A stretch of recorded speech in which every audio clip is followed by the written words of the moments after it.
Hello and welcome to another episode of my Football Manager 2019 career, where we're playing as the Blyth Spartans. Have you actually just raided me? I'm very confused right now. So, I think Hotakuken's just raided me back. So at the end of my BattleTech stream, I raided Hotakuken, and then I've just been watching his stream. Just got to go live and play some Football Manager now, and he's raided me right back. So thank you very much, Hotakuken. Apologies to BattleTech fans if you're confused by what's in front of you and you're like, what's this? What's this soccer stuff?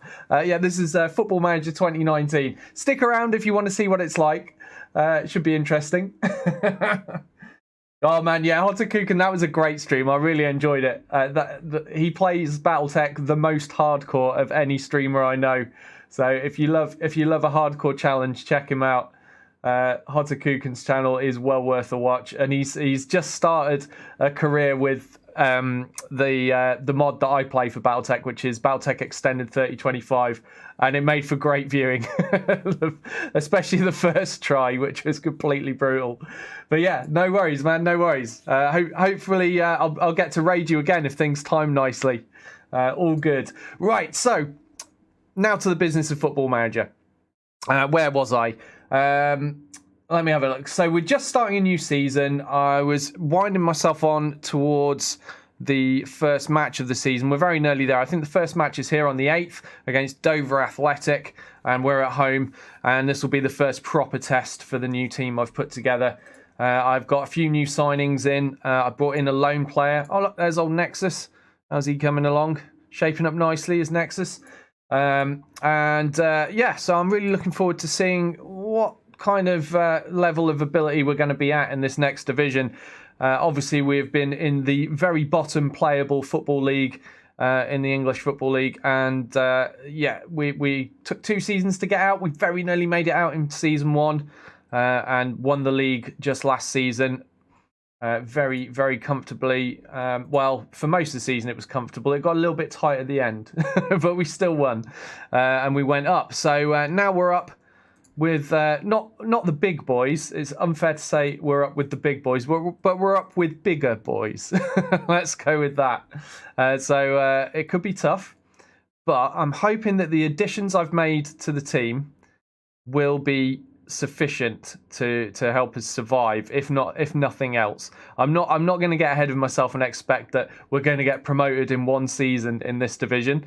That might be a little bit of a tall order, but I'm kind of secretly hoping I've got a chance of playoffs at least. But if not, you know, I'll just take survival and not getting sacked. That would be good. So playing at this level of the game is a challenge. Anyone that's tried it will know the bottom end of football. You've got very little money to work with, no reputation, and nobody really wants to go to your club. It's hard to get players in.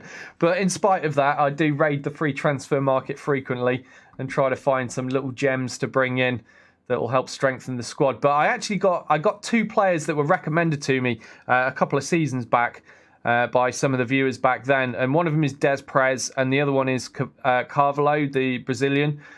So they seemed all right in pre-season friendlies. They look to be shaping up nicely and settling into the team. But we'll have to wait and see if they're going to be true superstars for us.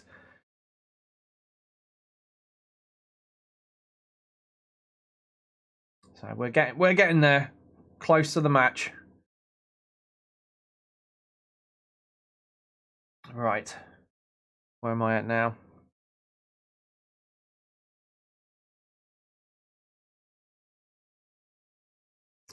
Danny Morton completed his trial period. Who was Danny Morton? Oh, God, he was awful. Half a star. Yep, no, he can leave. We don't need you.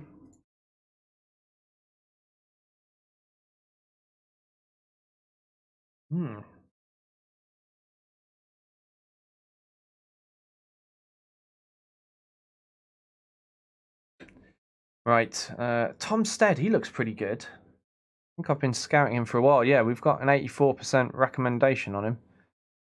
Oh, man, I'd love to be able to sign this guy. Did we already try? Well, he's listed for loan? Come on, how can we pass that up? Let's go for a loan offer then. What do they want? Oh, Mansfield would prefer Tom Stead to play with higher quality players. Maybe I tried already.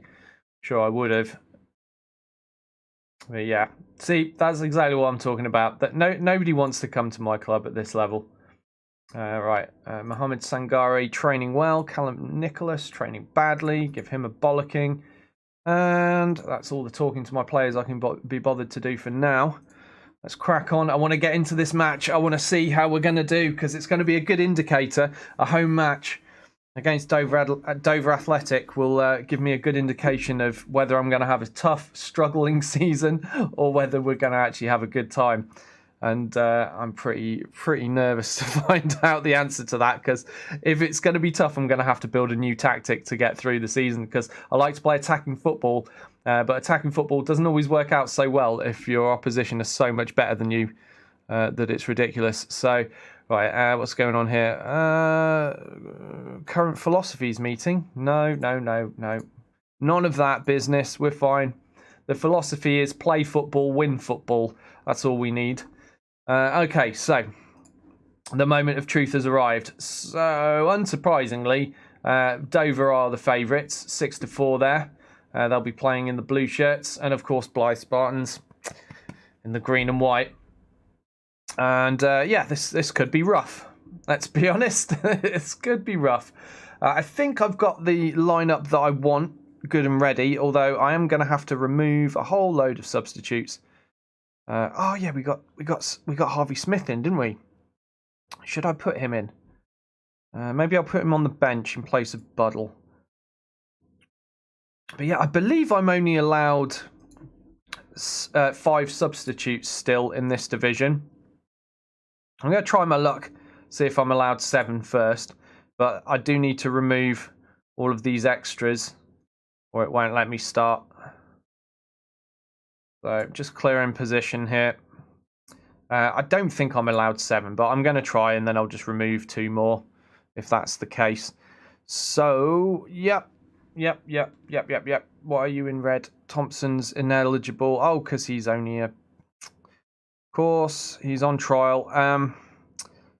He looks like he's got good potential, but he's not currently good, and that's a problem. Who do I stick in his place? We've got Atkinson. He's a new signing. O'Hanlon. He's a new signing. And we've got Smith, he's a new loan player. Dolling, Jameson as a keeper. I'm going to swap him with Reed. And then these are the 2, I guess, that will end up sitting out if I'm not allowed this many subs, which I probably I'm not. Yeah, okay. So 2 substitutes outside of the match squad. So we're going to remove this. We're going to live life on the edge as usual and go without a substitute goalkeeper. So it's going to be fun if our goalie gets injured. But we tend to get away with that most of the time. Right, I'm good to go now. I'm happy with this. And we've got to give a number to someone. So, yeah. Who needs a number? Harvey Smith. You can be number 14. Congratulations. You win a shirt with a number on it.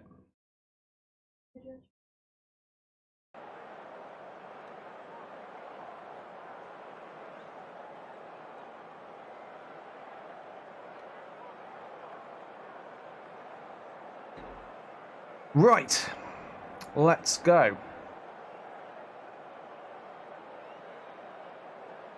Give them a morale boost. They're certainly going to need a lot of morale boosts this season, I think. But it's time to get this match on the go. And the kickoff is taken by Dover.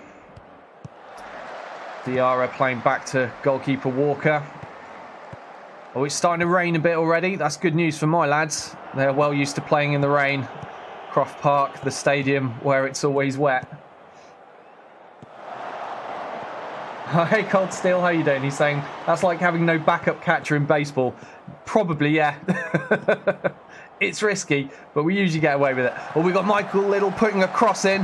That's a good start. Egan with the header. Unfortunately, probably one of the worst headers in the team to be taking that, and it goes wide of the mark. But still a good sign that we can actually get some attacking movement going and some shots on goal. So far, we've had 2, nothing on target, though. And it is already time for one of my customary demand mores from the sideline. Always scream at your team. Oh, that was a great tackle there. I think that was Sangare or Deshaun Bernard. I'm not sure. One of those two just saved us from a potentially dangerous shot from a dangerous position. Brundle, Effiong, Geraldo. What's he going to do with it? He's going to lose the ball to Egan. Egan gets it away to Bradley Fuster. Bradley Fuster punting it upfield, looking for Maguire. Maguire ends up with it, but only due to some terrible defending. Beats one man, beats two men. Passes across to Cavallo, the Brazilian, who scores the first goal of the new season. And what a goal it was. What a move. That was absolutely fantastic stuff from the Blyth Spartans boys. And just watch Dan Maguire. Look at that. Taking the ball around two men and then squaring a beautifully weighted pass to Cavallo to bang home. What a goal. And we are 1-0 up after 20 minutes against Dover. And it seems to have cleared up now, the weather at Croft Park. It was just a brief rain spell, but maybe we'll see more in the second half. Rare bit of sun shining into the stadium at the moment, as O'Reilly rolls the ball out from the back to Lang. Lang taking it upfield, plays it to new man Brazilian Cavallo. Knocks it out wide to Egan. Egan with a cross, looking for Liddell on the left, finds him. Liddell with a cross back to Egan on the right, and what a move that was as well. And Cavallo stealing another goal. Unbelievable stuff there. Great link-up play between the two fullbacks, switching play from one flank to the other. And here we go, Michael Liddell. Beautiful cross to Leighton Egan, who hits it first time. Keeper saves it. Defender slides in, but it was a poor slide, and Cavallo capitalising on the opportunity there to scramble the ball over the line. And it's now 2-0, courtesy of the new signing, Denilson Cavallo. And what a signing he's looking to be already. It's not over yet. Dover are not taking this lying down. That free kick going straight into the bottom corner of the Blyth goal. Let's see that again. Brundle stepping up, hits it with his right foot, and that was a beautiful free kick, to be fair to him. That was fantastic. So it's now 2-1. There's only one goal in it, but we are ahead. As Evans steps up to take a corner for Dover. Effiong with the header. Has another crack. Oh, gets it to Pasley, who scrambles it over the line. It looks like a mistake by Liddell. Did that end up being an own goal? Did it take a deflection? Let's see on the replay. Yes, it's coming up as an own goal. Oh, poor Michael Liddell. Let's see that. I assume there was not a lot he could have done about this. So Effiong. Oh, look at that. It's bounced off O'Reilly and then off the back of Liddell's heel. That was really unlucky. So it looks like the FM gods are not willing to give me an easy game, are they? We go 2-0 up and then we concede 2 goals. Just like that, before you can even blink. Oh, Effiong there with a dangerous shot, but deflected out for a corner. They're getting a lot of set pieces here. This is a little bit concerning as Evans steps up, takes the corner for Dover. Comes out to Hanley. Hanley playing it back into Walsh. Now Geraldo. And the highlight comes to nothing. Well, call me relieved. So, it started so well. It started so well. I'm almost in disbelief that we are actually drawing at this point. Because, going 2 goals ahead like that and then two goals back for Dover in such quick succession. Very disappointing. But stats are looking fairly even, although I'd say we're on the slightly worse end of things. A little bit less possession. Maybe not too bad. We've actually had more shots. 2 more shots, but equal number on target. So we'll go into the dressing room. Encourage the players, give them a bit of a morale boost. Yeah, all right, we'll do that again. We'll do that again, because I don't really want to give them one of my patented half-time bollockings at the moment, because they're actually doing bloody well to be 2 goals scored, even though we've also conceded 2. And here is Dan Maguire, the star man, looking like he doesn't deserve that title. Right there as he lets the ball bounce off him and go out for a Dover goal kick. Next highlight. So we have Sangare on the ball now to Cavallo, to Des Prez. He's an American there, Des Prez. New signing this season. And there he is in all his glory. 21-year-old American player. And quite a decent midfielder he is too. Lang thumping the ball upfield. Is he going to find Bradley Fuster? It looks like it. Is that onside? Tell me that's onside. It looked like the defence were completely caught napping there, and the goalkeeper didn't have a clue what to do about that situation. I think he was waiting for an offside whistle, and I was as well, but Bradley Fuster's having none of it. He's like, no whistle, play on, mate. And bang, in the goal it goes. And it's now 3-2. And yeah, just after half-time, great time to score. And that's certainly going to rattle Dover somewhat. And there is the offside replay, and we're definitely on. It's all good. That's right, Cold Steel. He says time on possession is always hurt by quick strike offences. And that's right. We don't play much in the way of possession football here at Blyth. We thump it upfield and try to get as many shots as we can. Using the pace of our two front men, we've got Bradley Fuster and Dan Maguire. Pretty good at running onto through balls, those two. But it's not over. It's far from over. Effiong with an easy slot in there. But it's been disallowed for offside. We have a reprieve. Let's see that again. And I'm going to go for a demand more because clearly... Oh, look at that. He's well offside. Well played, the back three there. Stepping forward before the pass was made to catch him out with the offside trap. Beautifully done. And it allows us to keep our lead. And yeah, we're going to make a change and specifically mark Effiong there. Taking the assistant's advice.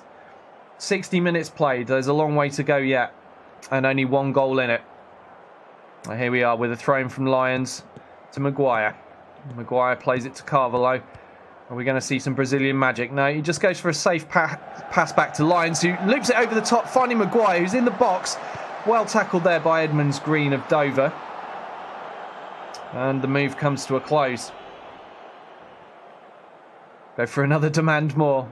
Just keep screaming till our voice goes from the touchline. As all good managers do. Let's see. Oof. It's in the danger zone. Passley now on the edge of the box. Oh, what's happening now? That's a penalty. Who gave that away? I'm not entirely sure. But this could very easily be an equaliser as Evans steps up and slots the penalty home with ease. Picking the right direction. And that is Connor Evans' first goal of the season. Oh, man, what an unfortunate turn of events. Well taken penalty there. I have no idea who brought him down though. I didn't quite catch that, but that's a terrible error from one of our defenders, I assume. Ooh, more danger. Oh my God, did you see that? Come off the inside of the post and back out again. That very easily could have been a goal. Demand more. Why is this going badly? Des Perez there with the defensive header from the corner.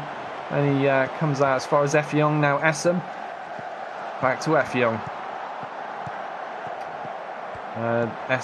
Effiong and Essam just playing 1-2s between each other now.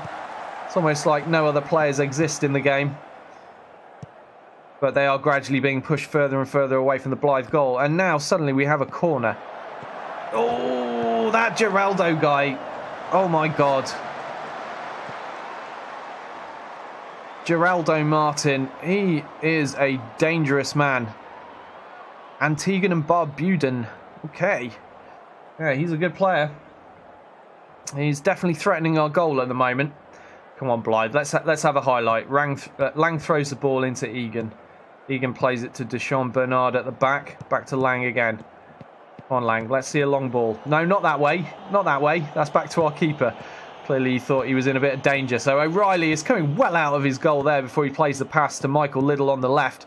Liddell looking to chip it over. Finding Dan Maguire, who's inside the 6-yard box and scores. And that is goal number 4 for Blyth. And what a bonanza of goals this first match of the season is. This is unbelievable. And if this is the herald of more things to come, we could be in for a very interesting season. 4 goals to 3 now in this match at Croft Park. Dan Maguire providing goal number 4 for Blyth Spartans there. After a beautiful little chip over by Michael Liddell. Liddell, usually our top assister as well. Sangari with a terrible free kick there. Needs to work harder on the training ground for that, I think. It is a great start And we're going to go for demanding more yet again as we approach the final minute of normal time. I haven't made any substitutions so far. I don't think I will. I don't want to rock the boat. Des Prez steps up, taking a free kick. Not a bad cross attempt, and it is defended and goes out for a corner. So we have another opportunity here. Michael Liddell steps up to take it.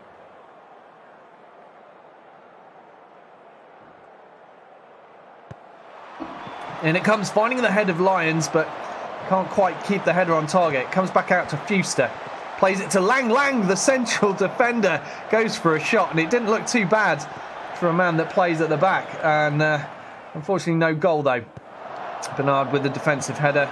And as far as Passley, who plays in Effiong. Oh, Effiong looking for Geraldo there, but the pass was a little too heavy. And we get a reprieve. And we are now into the final minute of added time of this match. And we just have to hang on to our 1-goal lead. As Blyth passing the ball nicely, moving up the field, eventually takes a deflection and goes out for a corner. I believe this will be another corner taken by Michael Liddell. The left foot of Liddell. Here it is, he plays it to Cavallo on the edge of the box, who passes to Des Prez, who has a shot.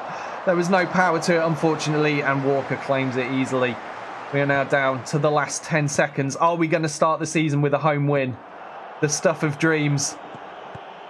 Immediately after winning promotion, this would be a great start. And there is the full-time whistle. We have won 4-3. Fantastic stuff from the boys there. And we ended up with 15 shots, looking pretty good, 52% of the possession. A lot of fouls due to our aggressive pressing play. It's not a delicate dancing style of football. This is a low league, get stuck in and start hacking some legs off style of football. So we do tend to concede a lot of fouls, but we're getting away with it so far. What do we get? Just the 1 yellow card. Not too bad at all, is it? And brilliant performance by new man Denilson Cavallo, the Brazilian there, having a great start to his career at the club. Also, goals for Bradley Fuster and Dan Maguire as well. The strikers not wanting to be left out of the goal tally, and an assist for Dan Maguire and an assist for Michael Liddell and Lewis Lang as well. So pretty good stuff there. And yeah, that was excellent. Let's tell them it was excellent. End the team talk and let's crack on.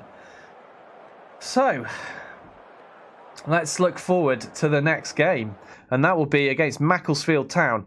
And it looks like Macclesfield have lost their opening game of the season. Now, who did they play? Was it somebody good? That's the question. They've lost to Bromley. Okay, so no, that doesn't really tell me too much. Macclesfield could still be a tough game. But right now, after 1 game played, we're in the playoffs. This little blue zone here is where we want to be ending the season, preferably if we have a good one. And at worst, we definitely don't want to be in the relegation zone, which is this red zone here. So let's crack on. Catch saying, I join and Dan the Man puts the fear of God into the Vanarama National. Good timing, yeah. And also new signing Denilson Cavallo having a fantastic game as well. He scored 2 great goals. Right. Nexus, of course, at the moment is on loan at Gainsborough, getting some first-team football experience. And it looks like he had a quiet game, according to this report. Yeah, only getting a 6.5. Disappointing stuff. He's going to have to buck his ideas up. So definitely going to praise Cavallo here. 2 goals, rating of 8.8. 84% passes completed. Good stuff. Good stuff. Can't ask for more than that for a league debut, can I?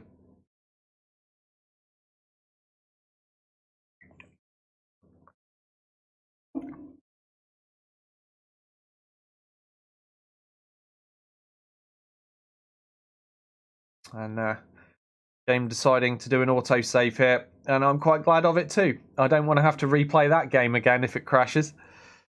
Although, to be fair, still, so far, no crashes with this game since buying it. Pretty solid version. But I always find with any strategy game, better to be paranoid and make regular saves if you can. Because I hate having to do things again. I certainly don't think I'd win that match twice if I had to play it again. So just having a look at Joe Boyd, who's a goalkeeper we've been scouting. Oh, excuse me. Dinner fighting back. Yeah, he's not actually going to be worth my while. So Let's just discard him. Sorry, buddy. You're not going to make the grade. And we want to progress on to the match against Macclesfield Town. Here are our ratings. Who was good and who was bad? It looked like Sangare had a bad game. I'm guessing, yeah, mistakes leading to goals. So I reckon he was actually the one that gave away the penalty, because everyone else in the defence got a decent rating. They'd have a lower rating than that if they gave away a penalty. So, yeah, looks like Sangare was to blame. He also picked up a yellow card, so not a good start for him, but I'm not going to get on his back. He was one of our top players last season, so hopefully he'll get his head in the game and shape up before next match. Okay. We've sold 276 season tickets. Look at that, mega bucks. So that's an improvement on last season where we sold 210.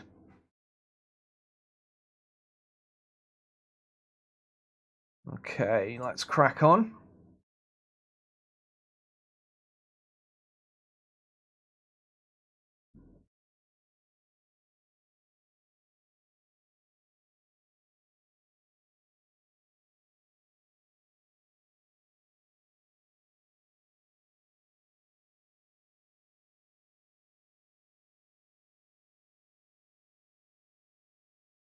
So we've got another fixture very close after the Macclesfield Town game.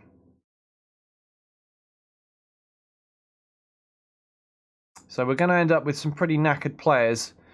But I do like to try to play my first team, my first choice 11 as much as possible. At this level, same as the division below. Squad rotation is a thing you should probably do, but unfortunately it also means putting in some really weak players at this level of football. So I try to avoid it where I can. So I was scouting out this Greek guy, Themis Kefalas, and he looks half decent. Three-star solid as he is right now. Because basically I'm trying to find myself another strong central defender, because I do feel that's a weaker area in this division. And he's looking pretty decent. So what's the actual cost? We could afford this, but dubious transfer interest. So he might not actually be interested in moving to the club. He's currently playing his football at FC Halifax. I believe we're in the division below us. So I'm going to go and make an inquiry on this guy, because I think he's a worthwhile signing, to be honest. So yeah, we'll see what they say. And we've got Adam Crooks here, 22-year-old fullback. Can he actually play? He can't play wing back, but he can play central defender, but not very well. That's a shame. That is a shame. So yeah, I'm not going to be chasing this guy. Blyth players named in Team of the Week. We've got Michael Liddell in there. He's a regular appearer in Team of the Week in the division below. And Denilson Cavallo. I'm going to struggle with that name all season until I get used to it. He's in there too, and very well deserved with his 2 goals and an assist. Another update on Nexus. Put in a solid display this time. The ball-winning midfielder was excellent in the tackle today and contributed to an effective overall performance. Good stuff. So he's shaping into a ball-winning midfielder, I guess. Or at least he's being played as one.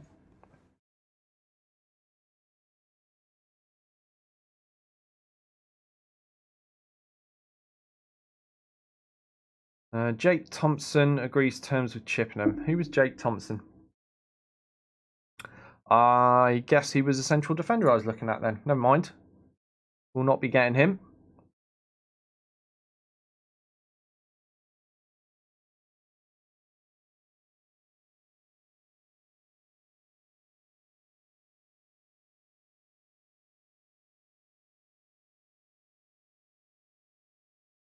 Okay.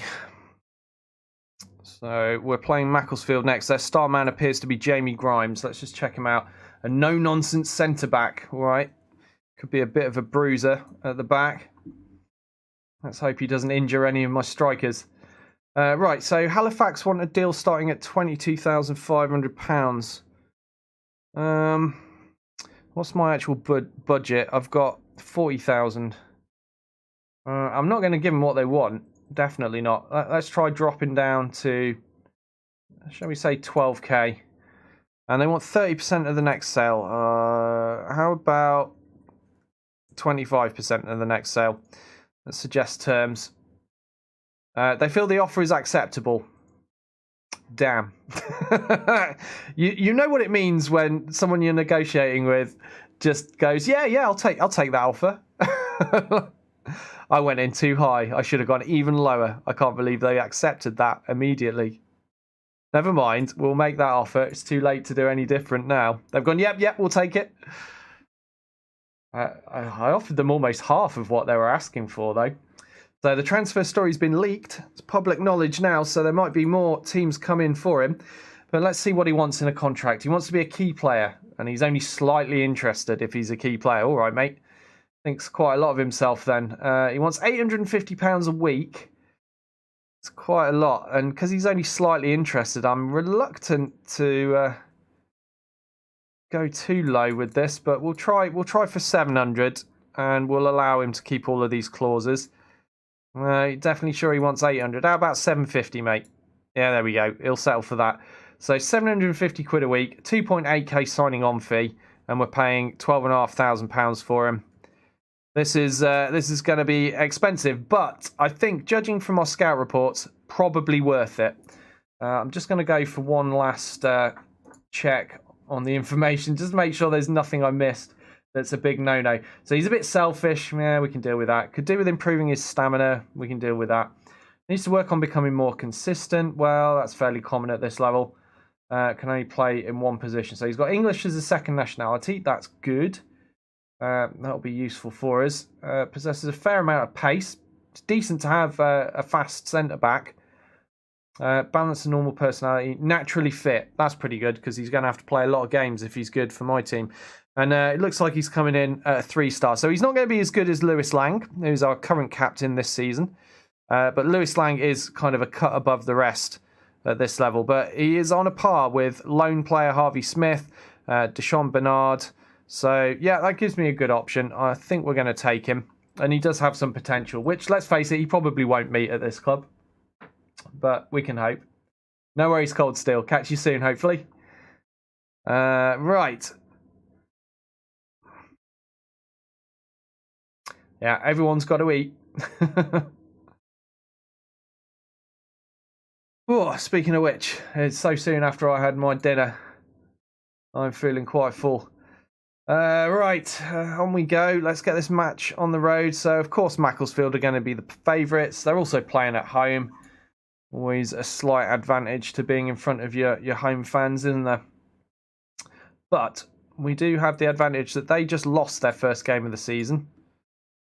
And that might be good news for us. Peter Jameson training badly. Well, he's only the backup keeper at the moment. Ben O'Hanlon as well. No. We can't have that. He's new. No, that is not how things go here. If you want a match, you need to train better. And we played him in some pre-season friendlies, and he was actually performing fairly well. And looked to be a good swap for Michael Liddell. But if he's going to be training badly and losing stats, look at that. Look at this. Oh, disgraceful. Then he's going to find himself left out, isn't he? Let's just check coach reports. So, yeah, as you can see, he's a 2-star, same as Michael Liddell. They're on a par with each other. And despite being a 2-star, Michael Liddell is one of my most useful players. Provides a lot of assists. So it's not always all about the star rating. Sometimes players just have those 1 or 2 key stats that play into your strategy. And for me, Michael Liddell, it's his crossing. He's good at crossing. So we've got all these guys in need of match sharpness. So I'm going to set all available for under 23s ongoing, including the substitutes. Because for me, I prefer to get my first 11 match fit by playing all the friendlies at the start of the season.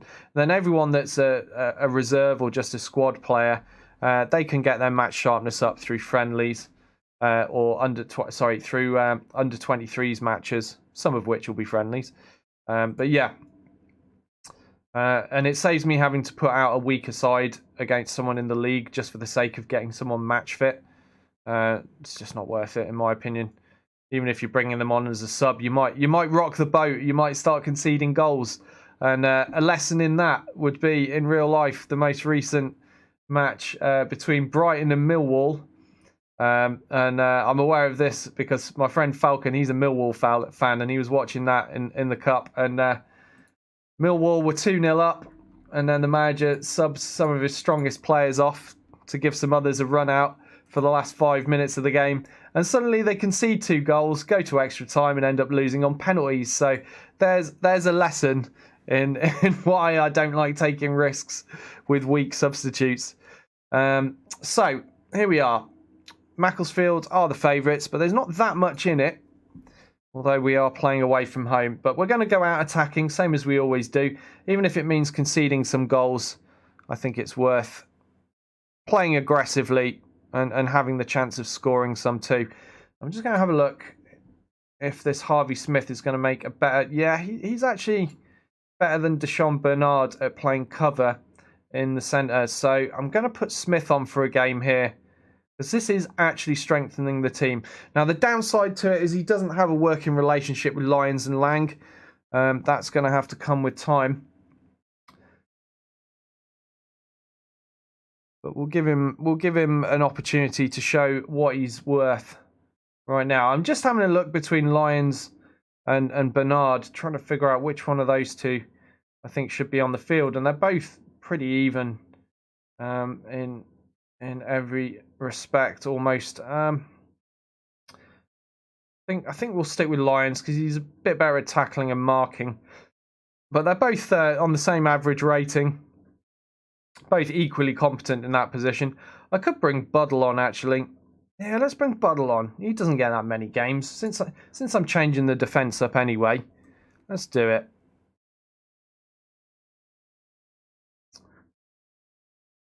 Oh, no, hold on. Buddle can sometimes make horrible mistakes when I've got him on that left side, but never mind. I haven't got a left-footed defender yet, so it'll have to do. Right, so, and I'll take Bernard off the bench for now. We'll put Lyons on, and then if Buddle's getting in a muddle, we'll get Lyons on in his place. And everything else looks fine to me, so let's go. Harvey Smith and Nathan Buddle are lacking in match sharpness. Yeah. They're defenders, though. They'll be all right, I think.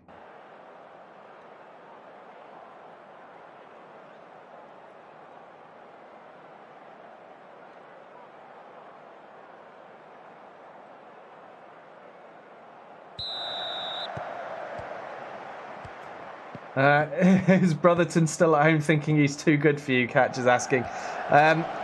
It's not. No, he's agreed to sign a couple of times, but the government won't give him a work permit. So although I could sign him, he wouldn't be able to play any matches for me if I did. So he finally got over himself and decided he would come play for me, but then no work permit. And I've tried 2 or 3 times and just can't get one. And obviously he was fantastic. He was great for us in the first season. New Zealand international Sam Brotherton. But it just wasn't to be. We couldn't get him to the club.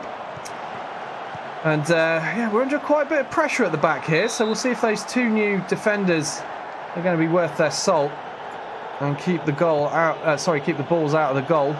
Oh, Dan Maguire now inside the 18-yard box. What's he going to do with it? He's going to mess it up, and Nunn takes possession, playing it upfield, but only as far as Mohamed Sangari. He picks it up in midfield, playing it to Leighton Egan. Egan pinballing around there, eventually finding a pass to Des Perez, who plays in Cavallo. Cavallo finds Maguire. Maguire's shot blocked, though, by the Macclesfield defence. Still pressure on the Macclesfield goal, though, as Egan is in possession on the right. Tackled by Welsh Hayes, and that is the end of it. Welch, sorry. Little with a corner now for Blyth. Finds the head of Dan Maguire, but unfortunately no goal there. And the goal kick taken. Michael Little picks it up at the back, playing it to Lang. Plays in new lone player Smith, who knocks it back to O'Reilly, who comes well out of his area before playing a pass. Now Leighton Egan with a cross. Looks like it's going to find Michael Little way out wide on the left, who puts a cross into Maguire's head, and there's a goal. Dan Maguire's second goal of the season, Michael Liddell's second assist of the season, and those two players linking up beautifully there to make it 1-0 in under 10 minutes for Blyth Spartans away at Macclesfield. And what a way to start. Let's hope we can be tight at the back enough to keep hold of our lead this time around. And that was a great header. Poor defending there. This man should have been marking Maguire better, but we'll take it. And here we go. There's Maguire. He's onside. Number 34, the wrong side of his man there. He's never stopping anything, standing behind him.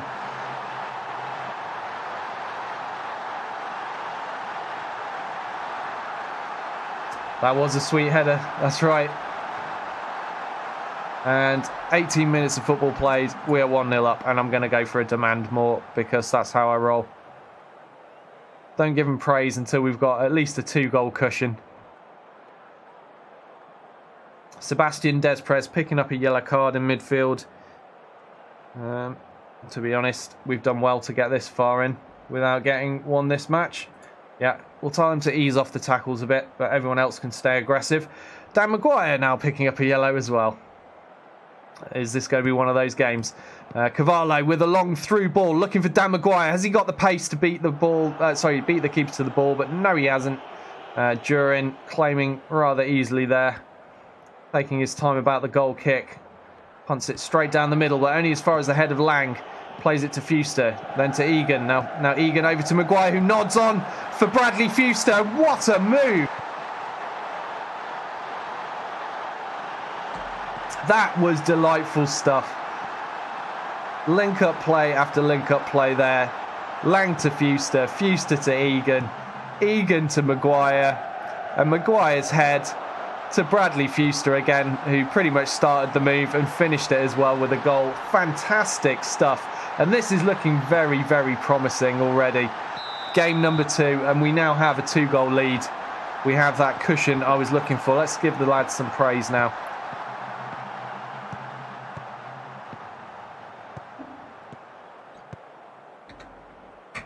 Okay, Egan picking the ball up deep in the Blyth half.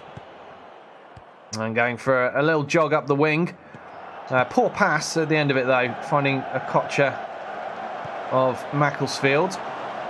But they didn't do much with it in attack. Desprez now playing the ball out wide to Egan again. Leighton Egan has shaped up really nicely since we signed him. Oh, shot by Bradley Fuster there. Tipped over the bar by the keeper. And it will be a corner taken by Michael Liddell. And it's a terrible corner. Cavallo will pick up the loose ball though. What's the man going to do with it? He's played it to Liddell again and it comes to nothing. But yeah, I was saying Leighton Egan shaping up nicely.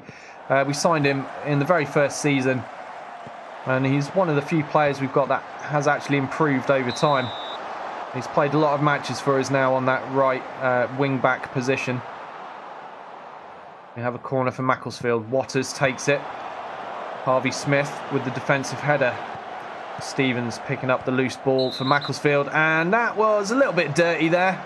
Nathan Buddle somehow getting away without picking up a yellow card there. I had no idea how he got away with that because that was filth. Just went in with the shove in the back, didn't even try to win the ball. I'll have to keep an eye on Buddle in case I need to take him off if he's going to play dirty like that. Liddell now trying to find a way through the Macclesfield defence, but fails. And the ball comes back out into the Blyth half. Harvey Smith playing it to Sangari. Sangari to Lang. Lang favours the long ball, but this time he's going for the dribble and short pass to Egan. Egan playing across, looking for the head of Maguire. Off the post by Dan Maguire, and that was a good attempt at goal there. Very nearly scored and made it 3-0 before half-time. Michael Liddell now with the corner kick. Comes to nothing, unfortunately. Let's make that change. Close Miles Welch Hayes down. Egan playing the ball safely there, out for a throw-in. Apparently he didn't want to risk too much, being under pressure at the back there. So 10 shots for Blyth, only 4 on target. That's not really a good ratio, but we do have 2 goals out of it, so I'm not going to complain too much at this stage. Cavallo picking up a yellow. We now have 3 players on yellows. 2 more of those, and we'll be picking up a fine, which I'd rather avoid. Oh, there we go. Lewis Lang also picking up a yellow. Now 1 yellow card away from a fine. Apparently, discipline on the field is not the Blyth Spartans' strong point this season. Oh, Waters there with a good opportunity, but well stopped by O'Reilly. He was cool as a cucumber there. And the ball goes out for a corner. Waters will take the corner. Looking for the header, Grimes. Finds it, but O'Reilly does manage to make the save there. Keeping us with our 2-goal lead as we come into the final few seconds before half-time. And what are we going to say? Well, yeah, tell the boys they did well and their efforts were excellent. Yeah, I'm going to go with that. I'm happy with that advice. So we'll end the team talk. It looks like everyone's reacted very well. Just keeping an eye on the fitness of Harvey Smith and Nathan Buddle, though, as they are nowhere near match fit. But they seem to be doing all right. Well enough to start the second half. And we kick off. Harvey Smith on the ball, trying to play it over the top to one of the strikers, but doesn't manage it. Need to be a little bit more accurate than that. Free kick for Macclesfield. Oh, that was close. That was close. Good defending there. Keeping the ball out of the net. And that's a poor attempt to get it back in the box by Macclesfield there. And the highlight comes to a close. Let's go for a demand more now. I feel like maybe the team's relaxing a little bit too much. And Egan feels pressured by that feedback. Everyone else seems all right, though. I don't know what his problem was. Maybe he was just the player standing nearest to me while I was screaming. He's taking it all personally. Oh, and now he picks up a yellow. There we go. We're getting a fine. Thanks, guys. Oh, dear.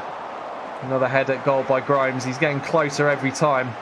We're going to have to keep an eye on that man, as there's still plenty of time to be played in this match yet.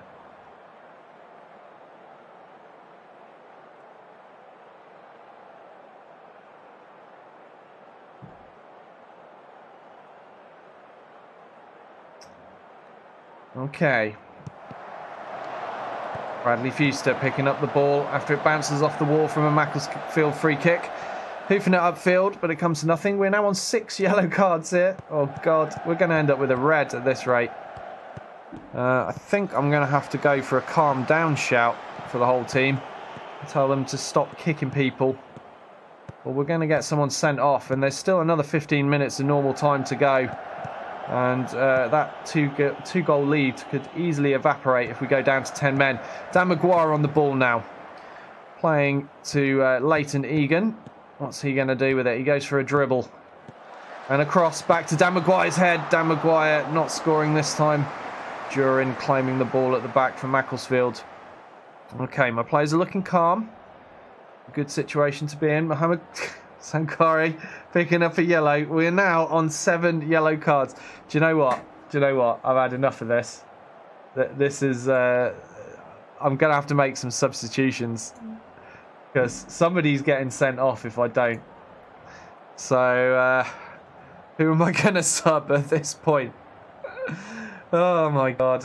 7 yellow cards, would you believe it? Oh man, I guess I'm going to have to look by average rating, since fitness levels are all about equal. So, Sangare, yeah, maybe I'll take him off. So Sangare off, Reed on. I can't sub these guys because they're... Oh man, they're midfielders. I only have one midfielder on the bench and I've just brought him on for Sangare. Dan Maguire, he's playing far too well. I don't want to take Dan Maguire off. There's always Leighton Egan. Maybe I could give Wes Atkinson a run. Let's get Egan off. And... oh man, I need to save the last substitute in case of an injury. So that's as good as it's getting. I didn't really want to have to do that, but when you're sitting on 7 yellow cards, with about 12 minutes left to play, there's every chance of a red that I'd rather avoid. Here we go. So 2 fresh players on now. Sean Reed, quality player. Did a lot of good work for us in the first and second season, but now finds himself benched in favour of a flashy Brazilian in season number 3. Atkinson, the new man, playing the ball across field to Little, and Little finds Bradley Fuster, and that was a good effort on goal there, and an equally good save by the Macclesfield keeper, and we will have a corner. Cavallo on the edge of the box, drills in an 18-yard effort, but saved again by the Macclesfield man at the back, and Little takes another corner. Again, the same move to Cavallo. Cavallo with the long shot, and again saved by Durian, but this time held, and that is the end of our little run of corners. And we have now less than 2 minutes, I'd say, of normal time to go, and we are sitting on a 2-goal lead, and things are starting to look more and more comfortable as every second ticks by. And we are still attacking here. Oh, that came to nothing though. Buddle there with a good interception. Back to Little. Des Prez switching it up to Atkinson. Atkinson takes it into the box, but closed down well by Welch Hayes. Now Marsh finds Watters. He's through on goal. 1-on-1 with O'Reilly, but a terrible effort from the man in blue, and it goes out for a goal kick. And Macclesfield must be feeling desperate by now, as they know their minutes are numbered. The seconds are ticking away. Dan Maguire. Oh, well blocked there by the Macclesfield defence. The keeper dived. He was committed. That very easily could have been a 3rd goal for Blyth. And we are now into added time. I'm going to go praise the lads there. Cavallo playing in Atkinson, who crosses first time. Oh, nobody getting on the end of that except for the keeper there. And it does look like Durin, the Macclesfield goalkeeper, is doing everything he can to try and keep his team in this game. But the outfield players just not showing the same level of commitment.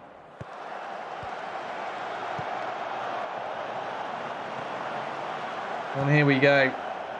30 seconds left to play. Atkinson thumping a through ball for Bradley Fuster to get on the end of. He does.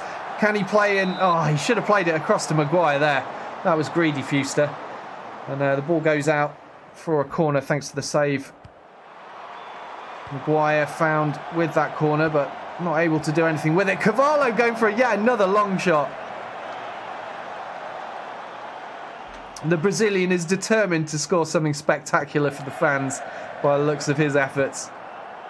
Oh, I'm going to be over the moon if he scores a goal like that one day. And Atkinson now with another through ball. This time Bradley Fuster's not got the legs to make it. And this late in the game, it is unlikely, as everyone will be thoroughly exhausted by this point, apart from the substitutes. And there is the final whistle.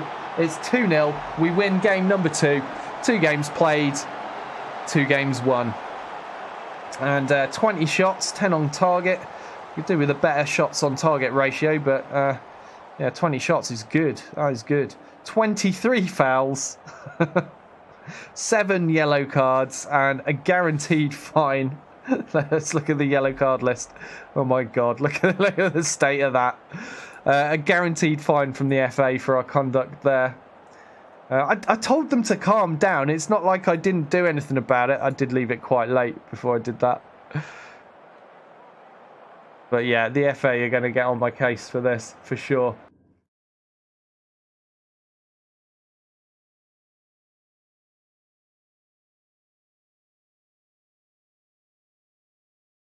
And yeah, this game coming. I need to learn how to pronounce this place. I know a lot of the football teams and how to pronounce them from listening to the pools when I was a kid. I remember being there listening to it with my granddad, and you'd learn all the place names and how to pronounce them by that old British dude with the clipped accent who used to do them. I don't know if he's still alive or not now. But yeah, I'd never remember hearing how this place was said. I'm going to go with Filder or Filed. It's probably Filder. I don't know. I need to look it up. Maybe Shell can find out for me. How do I pronounce Fylde? I have no idea where that is in England or how to pronounce it. So sorry if you're from there. Please educate me. So we're top of the league after 2 games with 6 points, but we are tied on points with Hartlepool and Billericay. And we're ahead by goal difference. We have scored, we basically scored and conceded less than Hartlepool and Billericay. So we've got a goal difference of +3. Shell's telling me it's in Lancashire. That's helpful, but how do I say it? Like a northerner. Like a northerner, she says. Oh, thanks. I don't know. I would say Filder, or Filder. I don't know. Somebody must have done a YouTube pronunciation on it. Maybe. Right. So Atkinson made his debut. He did all right. There we go. There's the fine I was expecting. Blyth Spartans fined £750 for failing to control their players after receiving 7 yellow cards in the Vanarama National. Oops is all I can say to that. Wasn't my fault, Governor. Nexus had a quiet game. Yeah, not great, was it? He's obviously playing his football on loan at Gainsborough this season, but I've got regular match reports coming in for him so we can track his progress. Maguire scored 1, assisted 1, played an 8.4, 4 key headers. Yeah, we'll give him some praise for that for sure. Dan the Man Maguire, one of my star players, if not the star player of the club. I think he might be the star player still. Even in Season 3, he's a quality player. If you're starting this game at the low levels of the Football League, whether either in the Vanarama North or South, and you want to sign an amazing striker for your club, try Dan Maguire if you can get hold of him. But I think you'll struggle to prize him away from his beloved Blyth Spartans. He has spent many seasons playing for the club. Cold Steel is suggesting Field or Long E. I have no idea. I mean, I'm sure you can appreciate anyone that speaks the English language knows that, or including those that don't, knows that it's an interesting language for pronunciation sometimes. There can be some weird and wonderful ones, and sometimes the only way of knowing how to say it properly is to be a local to that area. Right. Jake Flanagan, we were scouting for what reason? Who are you? He's a midfielder. Oh my God, he's a bloody good midfielder. He's a bloody good midfielder who's interested. Only he's valued at 73k, so my chances of signing him are next to none, as I don't have anywhere near that budget. He's already on my shortlist, though. Oh, he doesn't enjoy big matches. That's actually a big negative, because that means, you know, one of the best players at the club, as he would have to be left out for, you know, major playoffs or cup games. I hate having to do that. It's just an inconvenience I could live without.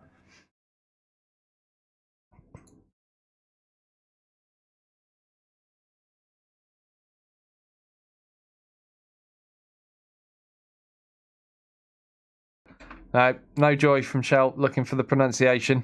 I'm going to go with Filder or Filder, maybe Filder.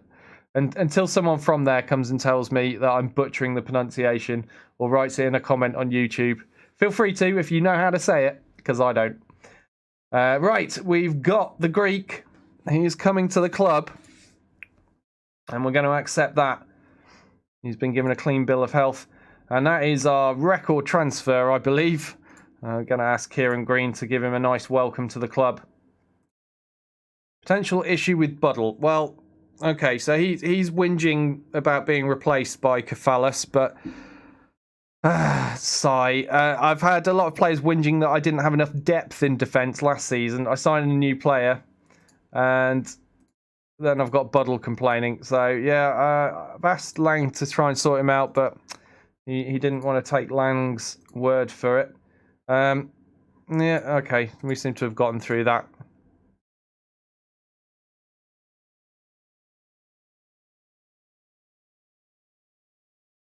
Leyton Orient coming up soon. Any of you guys are from my Baltech stream. Leyton Orient are Harry's team. Harry78, the maker of Baltech Extended 3025. Or one of the two, along with Just In Case. But yeah, Harry is a supporter of Leyton Orient, so I'm looking forward to that match. and hopefully give him a good old smashing.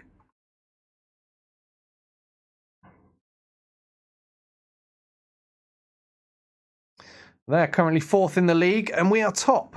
But that probably won't last forever. I very much doubt we're going to finish the league with the team in the top spot. This is, after all, our first season in the Vanarama National, and that's asking a little bit too much of the lads, I think, to expect to just win the league straight off. But we can hope, and we can cross our fingers, and we can try our best. Timmy Sobowali. He's Irish, apparently. Okay, and he plays as an inverted wing back. Yeah, inverted wing back is his best role. Well, I've got no information on his stats. Oh, he's pretty tall for a wing back, 6'2". He's a big lad. Unfortunately, I know nothing about him. I might actually go for a scout on him.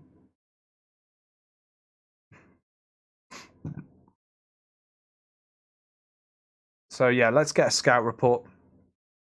Because he's apparently their key player.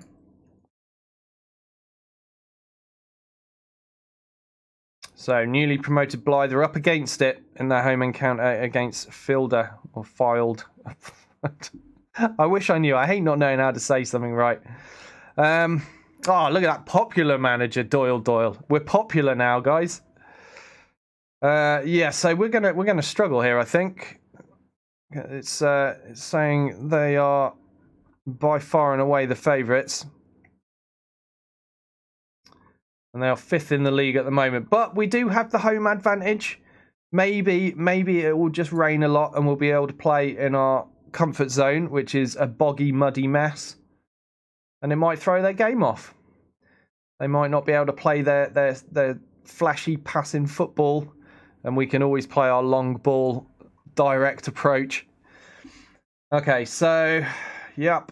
They'll be in the yellow and black shirts. Should be easy to spot them. Right, and do I want to... Yeah, I definitely want to switch the defence up again because these guys not being match fit, they haven't recovered quickly enough.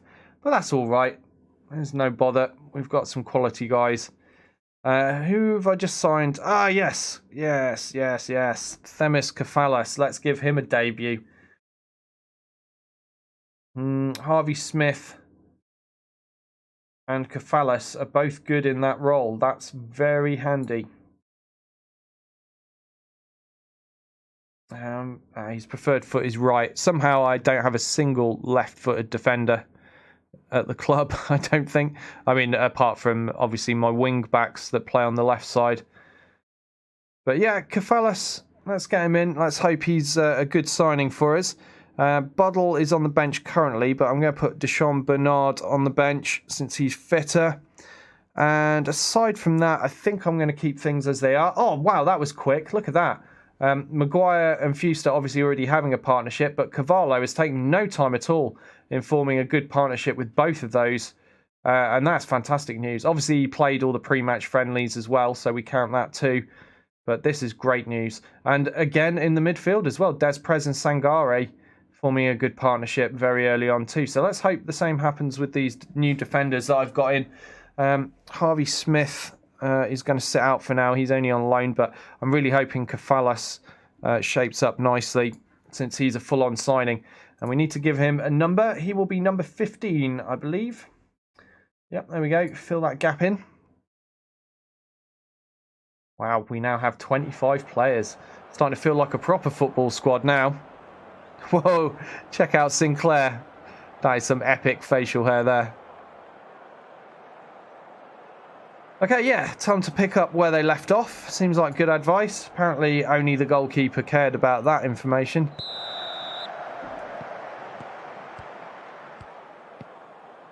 So, looks like Sobowali's playing as a centre-back rather than as a full-back. Good tackle there by Egan, saving us from a potentially sticky situation early on in the game. All right, let's go for a demand more immediately. And it's all coming up yellow at the moment. Let's hope this is a highlight for Blyth. O'Reilly to Lyons at the back. with the short goal kick. Lyons playing it upfield, looking for Dan Maguire. Finds his head. Cavallo takes the ball down beautifully and plays it out wide to Leighton Egan. Good move there from Blyth. Egan runs the ball in to the box and takes a shot which I think looked like it was his left, which he's not so good with, and it goes wide of the mark. But that was a promising move there from the Blyth Spartans, and definitely showing some potential. De Vita for Fielder. I'm just going to stop saying that place. Brozier now. Oh, good save there by O'Reilly. That could have been a goal. We don't want to be conceding. Let's hope that the new defence is going to be tighter at the back than the old one.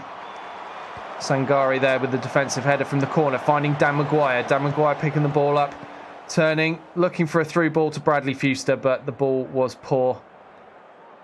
And it's claimed by the defender. Shell says filed. Is that how you say it? Apparently. Oh, awesome. Thank you, Shell. Shell found out for us. You say it filed. Okay. Oh, dangerous free kick rattling off the woodwork there from filed. No, we're not going to play short passing. Why would we do that? The quality of the pitch here at Croft Park is appalling. It does not suit a short passing game. We will not be playing a short passing game. Sangari now with a free kick for Blyth, and it's straight in the back of the net, beating Griffiths. It seems like Griffiths was caught napping there, because that was straight up the middle by Sangari by the looks of it. Oh no, it wasn't. Not quite straight up the middle. But yeah, I mean, not the best free kick I've ever seen, but we got a goal out of it, and we'll certainly take it. We go 1-0 up against Fylde. All Rowe there with a volleyed effort from that free kick, almost finding the net. Sinclair now on the ball, puts a cross in, finds Sobowali. Sobowali to Payne, and Brozier was offside. And I'm relieved to hear it. So Sangari's been booked. Oh man, he's a yellow card a game so far. He's going to be getting a suspension very early on in the season. That's not good news, but luckily we did sign some new players, so we've got a slightly stronger squad than we had before. Okay, yeah, efforts are excellent. We're 1 goal up at half-time. Let's keep this up. Kefalis there with a long ball, finding no one though.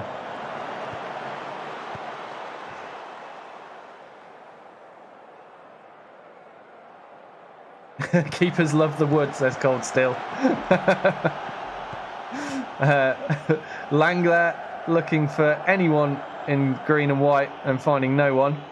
Griffiths gathering very comfortably, taking his time over the goal kick before punting it upfield. Lang claims it though, very comfortably, and he's going to punt it straight back down. And Bradley Fuster is first off the mark here, picking the ball up in the box, and he goes for a shot. Saved by Griffiths though, and that will be a corner to Blyth Spartans. Liddell with the kick, curling it in, but well defended there by Fylde. And now we have Denilson Cavallo picking up the loose ball. What's the Brazilian got up his sleeve? Well, nothing apparently. De Vita for Fylde, playing to Sinclair. Now to Burke, back to De Vita. Playing some short passing football here, Fylde. And that's not going to fare too well for them on this pitch for very long. And yeah, eventually a mistake is made, and we are now in possession. Liddell playing the ball upfield. Dan Maguire bursting with pace there, beating the back line to the ball. Gets a shot away, but well saved by Griffiths at the back. And it comes to nothing, but what a move that was. Dan Maguire with fantastic pace to win that shooting opportunity. Lang there with a defensive header back up the other end just as quickly, and Fylde are on the attack with Johnson, but the ball taking a deflection and going out for a throw-in off of a Blyth defender. Now let's demand more. Let's have less of that and more of us scoring goals, eh? So Cavallo apparently only managing a 6.4 this game, and Des Prez on a 6.2. Concerning performances from the midfield men there. Let's hope to see that improve. Perhaps I am going to make a substitution. I might wait. I think I'll wait till the 69th minute, to be honest. And we'll give the new sub about 20-25 minutes of football. And it will be Sean Reid that has to come on. And whoa, that was a good goal there by Elliot Johnson. First goal of the season. And unfortunately, that draws the scores level at 1-1. Sinclair there with the cross, finding Johnson in acres of space. Johnson takes his time, lines it up and lets it loose and beats O'Reilly. I'm not going to give O'Reilly any criticism over that. He didn't stand much of a chance. That was a bit of a rocket. But I think maybe now is the time for the substitution of Des Prez. He's not having the best game of his life. Yeah, he's made a lot of mistakes today, according to the advice. And that is plain to see from his rating. So Des Prez is going to come off. Sean Reid is going to come on. And let's hope he can make the difference. And in fact, I'm going to tell him, I have faith in you. Go out there and make a difference. He seems motivated by that. That's good news. Hey, Hottakuken, how you doing? Oh dear, yes, you're right, Cold Still. Somebody should have been marking him. You're damn right. I've got a feeling it should have been Leighton Egan, but he was not paying attention or he was out of position. O'Reilly, failing to hold on to the ball there, and that very nearly could have been a goal for Fylde again, but luckily scrambled away by the Blyth defence. I'm going to demand more. There are 10 minutes of normal time remaining in this match. And after leading the game for so long, I am hungry for another goal. And let's see if we can get it. At the very least, I would rather not concede. If we win this game, we will certainly hold on to top spot in the league after 3 games played this season. But a draw could see us lose that spot. And we are now into added time. And yeah, if the results stand as they are right now, Billericay look to be winning their game and they will go into first place and we will drop down to 4th on goal difference. And we are now into the final minute of added time. And Fylde are on the attack. Egan there redeeming himself perhaps with that clearance. Finding Bradley Fuster, who plays it across to the left side to Michael Liddell. Liddell with a great dribble there, beating his man, playing in Leighton Egan on the right. Egan make a cross, pass to Fuster. Fuster with the shot, and it's saved by Griffiths, but it's not over yet. Oh, it is now. Oh my God, that very nearly could have been an added time goal. And what a goal that would have been to win the match. Great move from the lads there, though. And still showing some very promising football in this new division. They're not looking like a team that's only just moved up, are they? They're looking like a team that is well and truly comfortable at this level of football. And there's the final whistle. We've taken a 1-1 draw against Fylde. And, you know, I'm happy to take that. The odds were very much in their favour as we went into this game. And we've had 12 shots, 23 fouls. Oh, my God. I need to stop looking at the fouls. No, pretend that didn't happen. At least we got a lot less yellow cards this time. Just Sangare picking up a yellow, but also picking up player of the match, which is nice. He had a pretty good rating there, 8.2 in the first half and 8.3 by full time. Yeah, we'll tell them their efforts were excellent, because honestly, getting a draw against that club was good for us. And roll on Leyton Orient the next game, and let's see what position they're going to be in. They're second in the league now, Leyton Orient. So this is going to be a very tough game for us. They're above us. So, I mean, not only do we want to beat them because they're Harry's team, but we want to beat them because we will move up in the table if we do. And between us and Leyton Orient is Ebbsfleet, another tough team. But yeah, so let's crack on. And what have we got? Blyth players named in Team of the Week. This time, Luke O'Reilly, Michael Liddell and Dan Maguire. 3 players in the Team of the Week. Fantastic stuff. This is as good a start to the season as I could have hoped for, honestly. Really good stuff on the Blyth Spartans. How was Kefalis' debut? I don't remember. I wasn't paying much attention to him, but Sangare I certainly was. He played very well, scoring a goal as well. So let's give him some praise for that.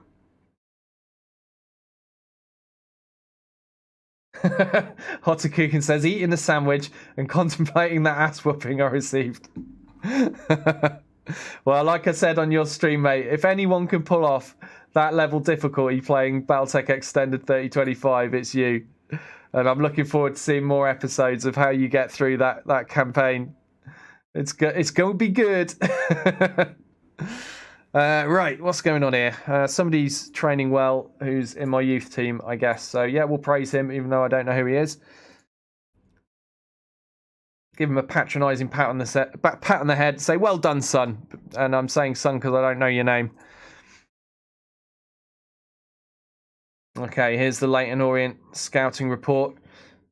Looks like they even play a similar style of football to Harry, although I don't think he uses a defensive midfielder. I think he'll have an attacking midfielder there. But that looks like a very Harry formation to me from playing multiplayer with him on Football Manager. Can we beat Leyton Orient? We're away from home as well. Oh, man, that's going to be tough. That is going to be tough. I'm not sure we're going to do that. I'm not sure we can beat Leyton Orient away from home on our first season in this division. But I really, really want to beat them.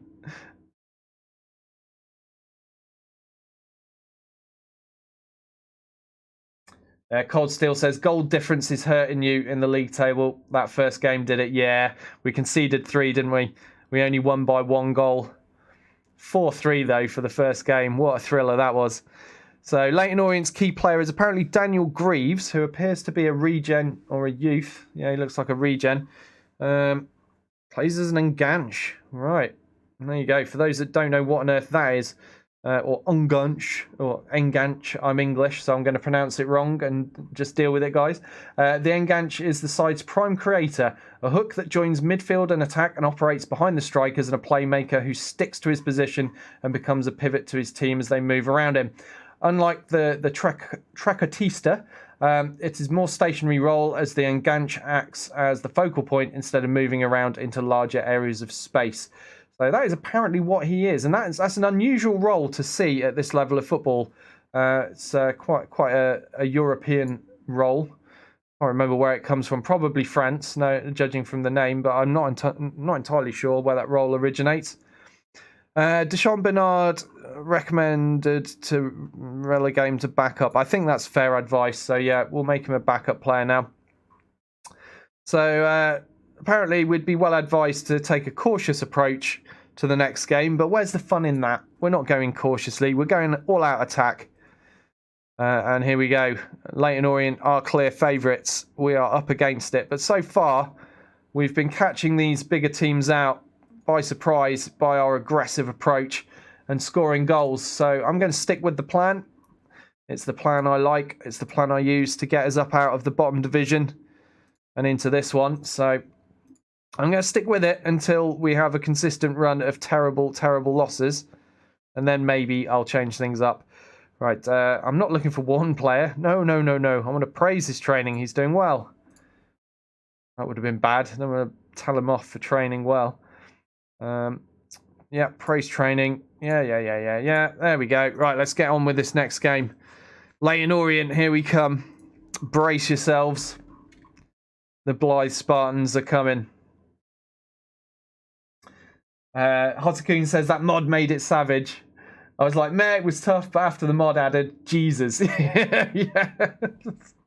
I told you, that's what I was saying. Oh, man, respect.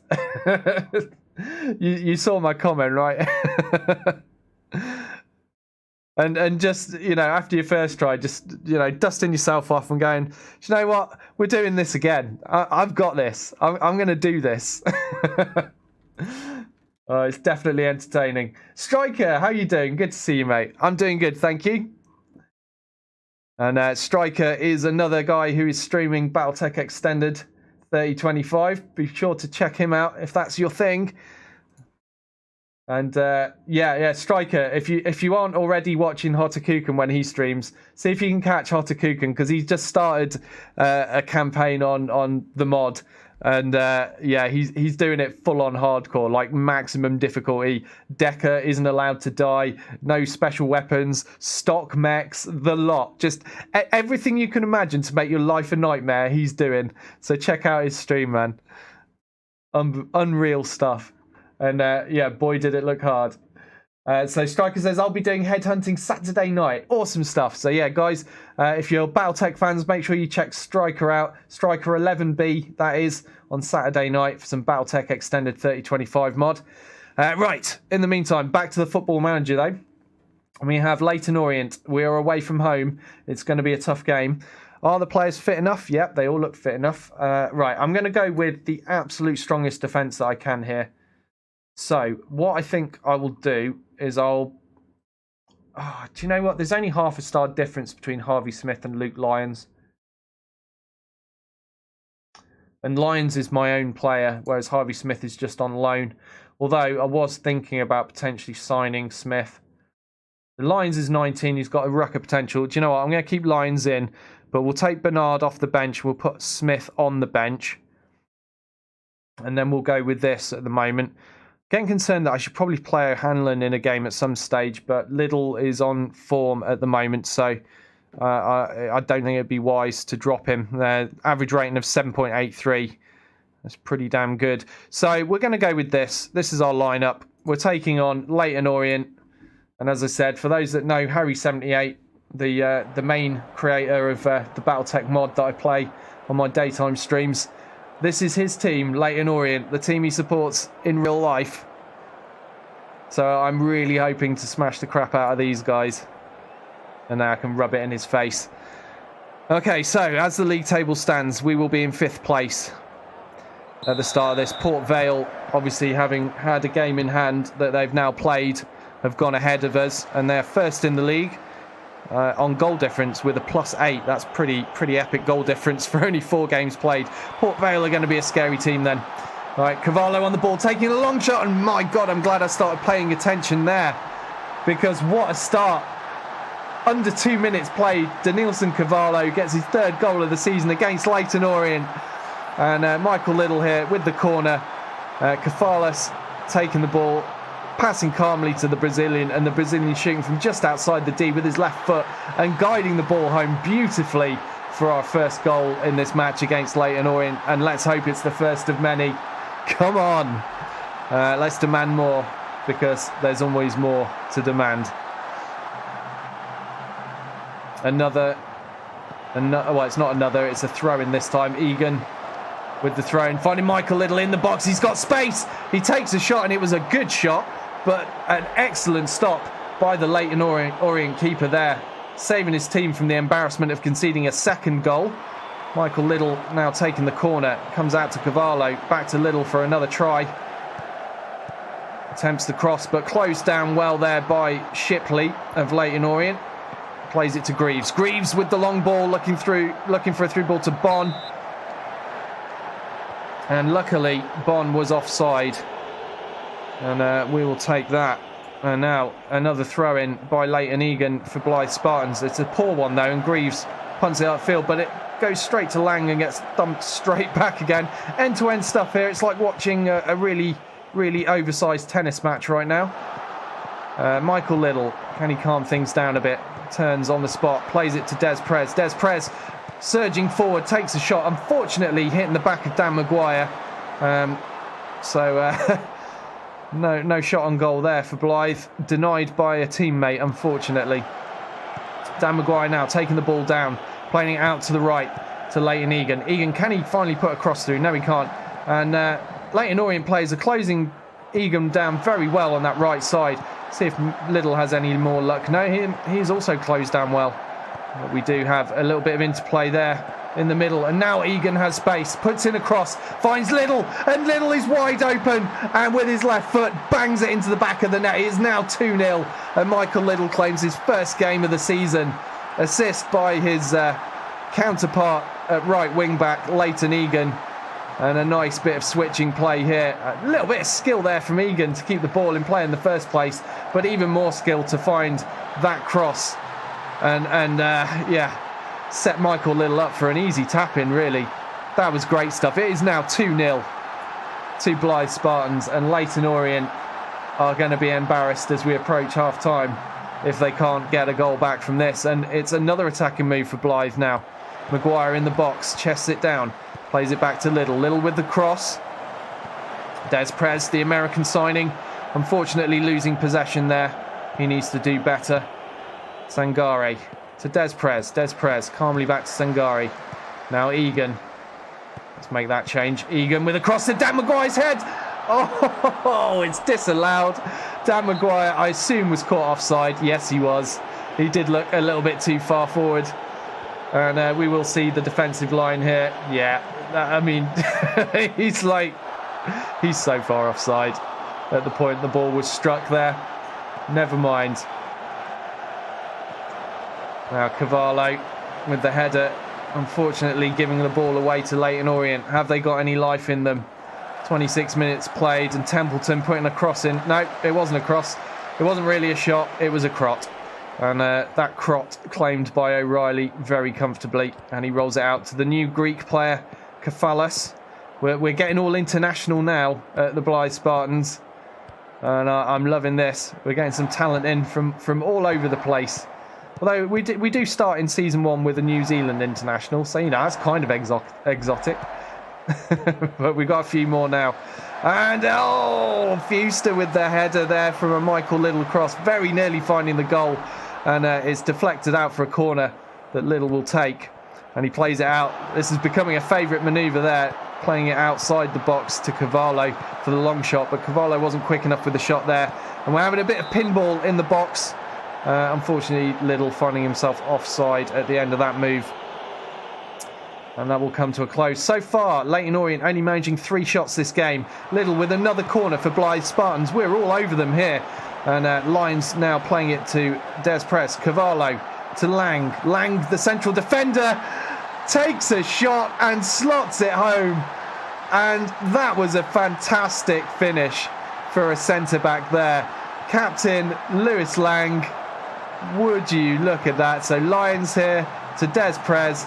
Des Prez to the Brazilian Cavallo. Cavallo playing in Lang. Lines it up.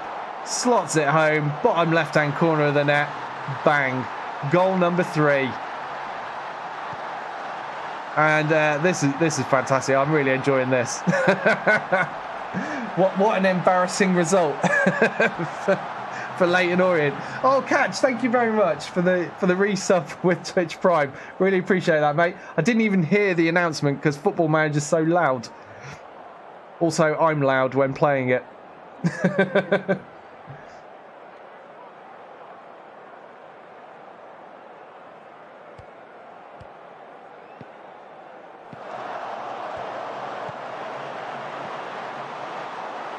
3 goals, 3 months, says Catch. Oh my God, yeah, you're a 3-monther as well now. Look, you've got your flashy new symbol as well. You've gone all silver. Fantastic. Thank you very much, Catch. Really appreciate that. Right, let's go to the dressing room. And I mean, what else can I say other than well done, boys? This is amazing. Keep it up. Don't get complacent. We are 3-0 up away at Leyton Orient. And let's have a look at the league table. If things remain as they currently stand in this match, we will be in 2nd place, moving up from 5th. And we'll be just 2 goals behind Port Vale's goal difference. So, yeah, fantastic. But we've got at least 45 minutes more of football to play. And anything could happen in the next 45. Ooh, very nearly a fantastic free kick there. Pulling a goal back for Leyton Orient, but we're all right. We're all right. We got away with it, but we need to keep an eye on that man Greaves. And he plays in Brophy wide on the left, onto the head of Bon, kept out somehow so far. Blyth shirts all around the ball, and another good tackle there. That was desperate stuff at the back for a few moments there. Very easily could have been a goal for Leyton Orient. I'm going for a demand more because, yeah, this is tight. This is tight. Brophy now playing in that danger man Greaves. Now Karoma for Leyton Orient, surging forward, goes for a cheeky chip over to Brophy on the left. Brophy back to Karoma. Karoma's head, and it's in the goal. What a bit of play there, pulling one back for Leyton Orient. They are not down and out yet, are they? They're not giving up in spite of being 3-0 down. Whatever their manager said at half time, it's put a rocket up their asses. And they've come out and gotten a goal. Unfortunate there for O'Reilly, not able to keep it out of his net. And just the switching play, just leaving the Blyth defence bamboozled. They didn't know how to react to that. So another demand more. Unfortunately, oh, that's good. Body language is switched up to calm now. That's a relief. So what should I go with? Oh, I'll leave it for now. We've got an attack here. Oh my God. An own goal from Cal Templeton, the right back for Leyton Orient, and red faces for him. Little with the free kick on the edge of the box, Lang with the header, and the number 4, to be fair, he looks like he's desperately trying to keep it out of his goal, but unfortunately only manages to guide it home, and that is now 4-1. We have our 3-goal deficit once again. 3-goal cushion, I mean to say. 3-goal deficit. No, Leyton Orient have the deficit, not us. Right, Bradley Fuster now on the ball. Sangare in the box. What's he going to do with it? Plays it to the Brazilian Cavallo, who plays in Des Prez, the American. Has a shot, but it's saved, denying him a goal once more. He's going to get one eventually, though. Little with the corner. Finding Bradley Fuster. Bradley Fuster with a good, strong shot there. Deflected away by Stewart, and it will be a corner kick. Koroma definitely needs closing down. Maguire now in the box. Planning it out. That bounced off the corner flag, that did. Don't know if you caught that just before the highlight ended. All right, Shipley now for Leyton Orient to Greaves. Greaves to Hammond. Now Gorman. Gorman out left to Shipley, who's in space, and he takes advantage of that space. Moves it forward. Now Gorman to Koroma. Koroma, who we've told to charge down more often. Ling getting across into Shipley, and that was very dangerous there. Good play by Leyton Orient, putting together that move, and it results in a corner which Koroma will take, but that only goes as far as Kafalas, who's there with the defensive header. Good clearance by the new man there. Now Ling with a free kick to Koroma. Greaves in the middle, playing it out wide to Brophy. They do like using the wide areas, don't they, Leyton Orient? And Koroma again, this time going for a header, but over the bar. No, disaster. Des Prez takes an injury, a potential knee injury as well. That could be terrible, so we're going to take him off immediately, because knee injuries can get really bad if you're not careful. I mean, it could still be bad. RNG, isn't it? We're going to have to see what that is. Let's hope he's not out for long, because he's a quality player, and I was very pleased to sign him this season, and I'd quite like to get as much use out of him as possible. But he's going to be no use to us if he's got a damaged knee. So on comes Sean Reid. And he's looking motivated. Hopefully he'll make the most of his opportunity on the field at Des Prez's expense. And that was a good free kick there from Sangare. Kept out only just by the Leyton Orient keeper. And the score will remain 4-1 as we come into the last 5 minutes of normal time.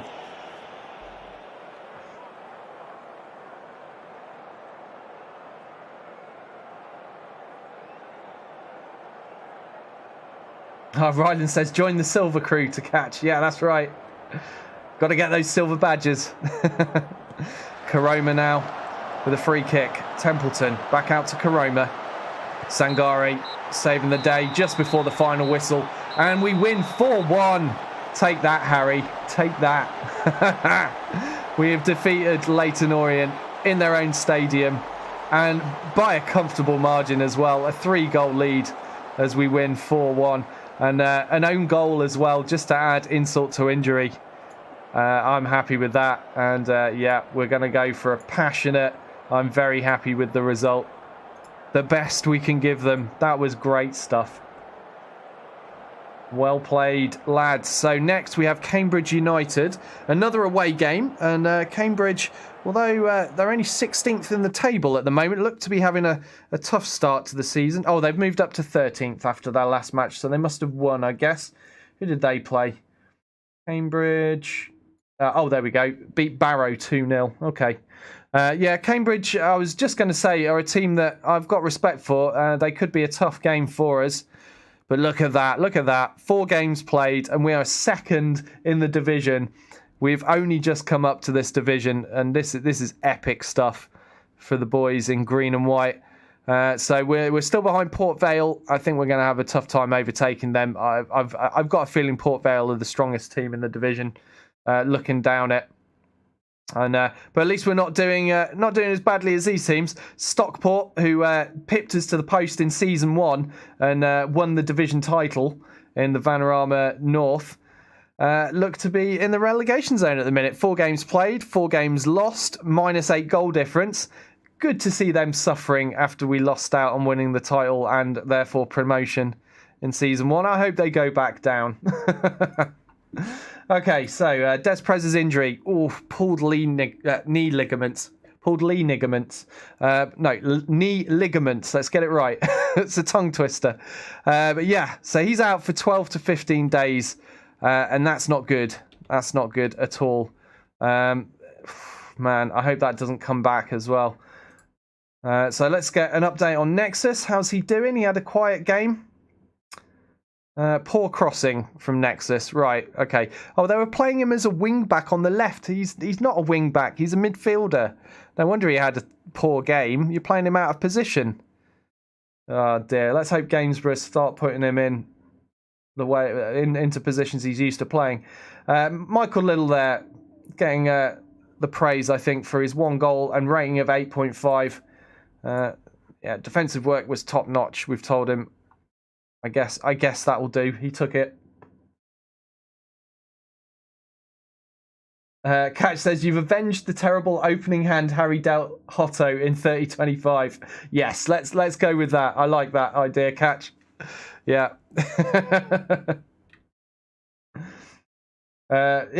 Hotakukan is saying his challenge might be impossible on that difficulty level. You never know. It might. It's definitely a tall order, isn't it? With the mechs you start with and how difficult things are going to be. Hotakukan picking on my inability to words at the moment. I'm not going to repeat what I said though, because it sounded really bad. Like only when it came out of my mouth was like, oh no, don't mix those syllables up. That sounds awful. Stop it. Right, okay, what's going on here? Harry Darling, okay. And we've been scouting him. He's a centre-back, and he's currently playing for Cambridge, and I imagine he's going to be one of their better players, but we're keeping an eye on this guy in case we want to sign him. He looks all right. Let's see his attribute. Oh, wow, look at all the greenage there. He's decent. For those that don't know, that might be new to Football Manager, stats are out of 20. But I am very, very low down in the football leagues. So anything that's green for me is good. So these 11s and 12s, they're fantastic statistics. And he's mainly a no-nonsense, but he can play as ball playing or a central defender. Oh, ball playing, that implies his passing's good. Yeah, it is. Passing 11 for a defender at this level. This guy's decent. Oh, he's got no interest in coming to the club whatsoever. And Cambridge don't want to sell him, but he's valued at 30k, earns £300 a week. I'm going to add this guy to shortlist because he's only 21. We might be able to grab him in the future. Bradley Fuster was the lowest rating for the team, but still playing a 6.9. That's pretty good. Good ratings all round here, and Lang putting in an 8.3, Little 8.5, Egan 8.3, Cavallo 8.4. Fantastic results. And ratings coming out of the Blyth players so far this season. All the only result we've dropped, I would say, is that 1-1 draw against Fylde, and they're a tough team, so I was happy with that result. Oh, here we go. So we've got Cambridge, and then only 2 days later, we've got to play Stockport. Stockport, whose misfortune I was just revelling in moments earlier. Let's hope karma doesn't bite me in the ass there. But they haven't won a game so far this season, so let's hope that continues. So we've got some trials that are finishing. I'm just going to have a quick check that none of these are players that I wanted to keep hold of. And, yeah, no, they can all go. Right. Let's continue onwards. Cambridge likely to play a nice straightforward 4-4-2. Okay.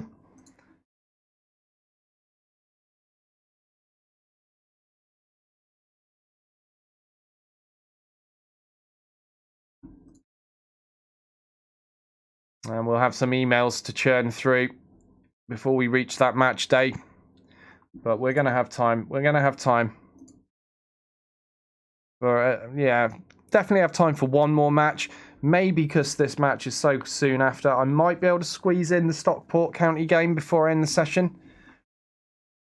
But we'll see how things go. Definitely we'll be able to play Cambridge. I don't know. Maybe that would be a good one to start next session on. Because it'll be, in theory, an easy fixture. We're at home. They're in the relegation zone. Their morale's going to be low. Who knows? Right, who's this? Oh, that Timmy Sebawali that we were checking out that plays for Fylde. He's looking pretty tasty, isn't he? We're going to keep scouting him because he could shape up to be a future signing as well. Right, Nexus. Finally, they played him in midfield and he did well. Well, no, actually, he had a quiet game, but his work rate was impressive. 6.7 isn't bad. 82% pass completion. That's all right. He did all right. But yeah, funny what a difference it makes if you play a player in the position they're comfortable with, eh? I'll have to see how Gainsborough are getting on in their division at some point. But not yet. We'll wait till we get a little further into the season. See if Nexus's impact has made... see if he's made an impact, let's say, on their results since we loaned him out. The main thing I'm hoping for is that it has an impact on his statistics, that the first team football will help him develop nicely. Jeff King. Now, that's a good solid name, isn't it? Jeff King. Sounds like a 70s action hero. Plays as an inverted winger on the left. We know nothing about his stats. I'm not going to... No, should I look him up? Because he might be capable of wing back. I'm going to scout him. Just in case. Always on the lookout for right and left wing backs, because they are hard to come by at this level. Right, let's go. All right. We've got a long old journey all the way down to Cambridge. For those that don't know English geography, Blyth is way up in the northeast, and Cambridge is way down in the south. So long old coach journey for Blyth Spartans for this away game. Let's hope they're not too tired. I am, of course, speaking relatively. For those of you in the States, a better description for those of you in the States is it's a short trip between Blyth and Cambridge. You know, just a few hours journey. You don't even need to take a plane. But size is relative. Your country's much bigger than ours. No worries, Catch. See you next time, mate. And good luck with your Football Manager career as well. Hope things are going well in your league. Right, let's give the Brazilian some praise. Good man. And Dan Maguire as well, definitely. Always praise Dan Maguire where we can. Want to keep him in the best mood possible. Deshaun Bernard training badly. Not very happy that he's been benched, I guess. Oh, Ben O'Hanlon again. Come on, man. You got to train. You got to train well if you want to get any first team football.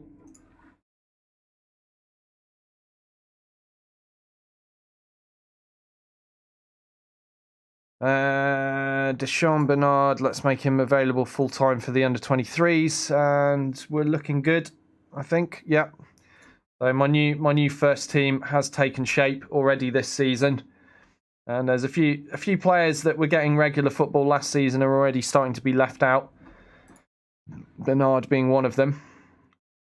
So Des Perez has failed his fitness test. He's not recovered from that knee ligament injury in time.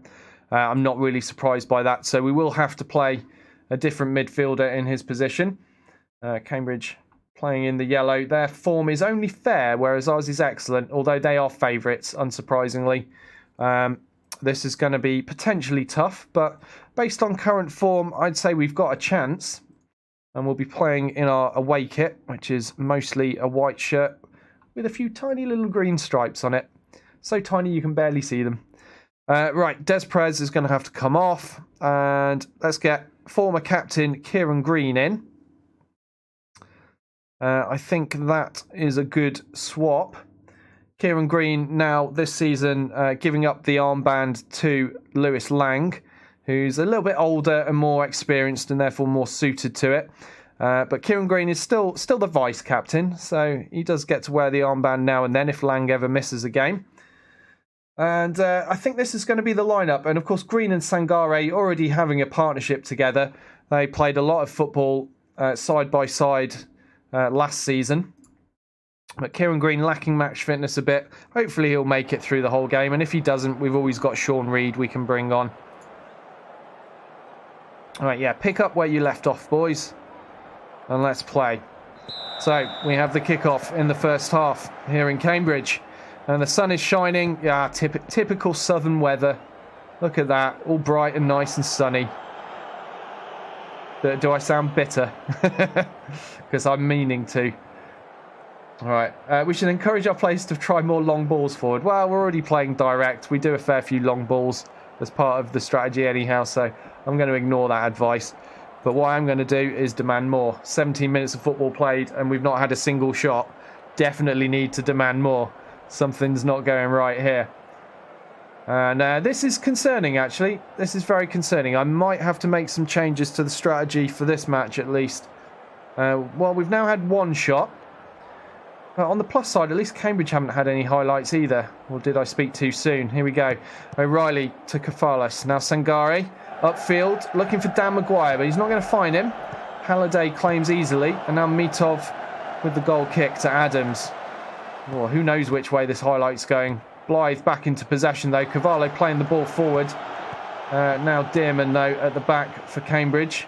Once again back to their keeper who thumps it only as far as Kafalas. This is end-to-end kind of stuff at the moment. Bradley Fuster in possession for Blyth. Can he beat his man? Dearman, no, he can't beat him. But Sangare can intercept the pass. And he plays in Kieran Green. He flicks it to the Brazilian Cavallo. Now Bradley Fuster in the box with the shot. Keeper stopped, couldn't hold on to it, but does manage to rectify his mistake and claim the ball before a white shirt gets there to tap it in. So that looked promising. We've had our first opportunity of the game. Let's hope there are more where that came from. Now Aziz on the ball for Cambridge, looking for Butterworth. Cavallo now, calmly playing in Sangare. Egan playing the long ball to Bradley Fuster. Bradley Fuster. Out wide left to Michael Liddell. Does Liddell have a good cross in his bag? And he does! Bradley Fuster very nearly finishing that. And what a stop by the keeper. I think largely thanks to Bradley smashing the ball straight at the keeper. If he'd have gone for the edge of the goal, perhaps the keeper wouldn't have known anything about that shot. Never mind though. It looked promising. There is hope. We could score goals against this Cambridge side. They are currently looking frustrated by their manager's feedback. And my lads looking composed. This is where we want to be as we approach the half-time whistle. Oh, no. No. Don't do this to me, Football Manager. Don't do this to me. Bradley Fuster has a serious injury. It's a potential foot injury. Oh, I hope that's not broken. I hope it's not a broken foot. So we're going to have to bring on my only reserve striker at the moment, Josh Dolling. And this injury, this red injury, means I might have to loan or sign another striker to sit on the subs bench. Because although, as I keep saying, Sean Reid can play there, you shouldn't play him there. He's really bad as a striker. But this is terrible news. Bradley Fuster, a great servant for the club since he signed 2 seasons ago. And yeah, I'm a little bit concerned by that. Well, we'll tell the boys they're doing excellent, because they are. They are doing well to be drawing 0-0 away from home. But maybe Josh Dolling can come on and prove his mettle. He doesn't get many opportunities to play first-team football. So let's hope he takes this one and makes the most of it. And he does beat the man to the ball there, takes a shot himself. But we had Dan Maguire wide open, just square of him on the left. And he really should have played in Maguire for a tap-in. That was greedy from Dolling. But I guess the young lad is trying to prove himself and make the point that he deserves a place in the side. But not with play like that, he won't. He's not going to convince me like that. Aziz, yeah, we need to specifically mark him. That is fine. Let's go for a demand more. Kieran Green and Danielson Cavallo, both on yellow cards. Have to keep an eye on them. We don't want to be getting any reds. Now Maguire on the ball after the throw-in. Plays in Leighton Egan on the right. He takes it out. And onto the head of Josh Dolling. And what a start for the substitute this season. He spends how many minutes on the field? 10 minutes on the pitch, being subbed on for his first game of the season due to Bradley Fuse's injury. And in 10 minutes, he manages to score already. I'll let him off that selfish shot earlier because he has put us ahead in this game. Thanks to the cross from Leighton Egan as well, of course, making that play. But good movement there from Dolling. And he is onside. Get away with your offside. Your offside shouts. He's definitely on, and we deserve that goal. It is 1-0 away at Cambridge United. And Josh Dolling providing the goal there. And there he is. Quite surprising considering he scored with his head and he only has a stat of 6 for heading. Not what I'd normally expect him to score with, but we'll take it. And Dunk trying to find a way through the wall of white shirts there and failing. And then Gardner having a shot that goes well wide of the mark. Let's demand more. Michael Little taking a corner. Finding Dan Maguire and almost the goal. Nearly scrambled over the line. Oh my God, would you look at that, Josh Dolling. My voice, my throat, it's all dying. I can't believe that. Is that allowed? Has that been allowed? I think it has. So Little here with the corner. Dan Maguire with the header. Mitov spills the ball. Maguire goes in, tries to get it over the line. Number 6 here for us, trying to get it over as well.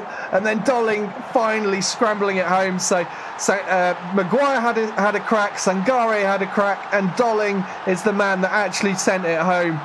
That was the messiest goal I've seen all session.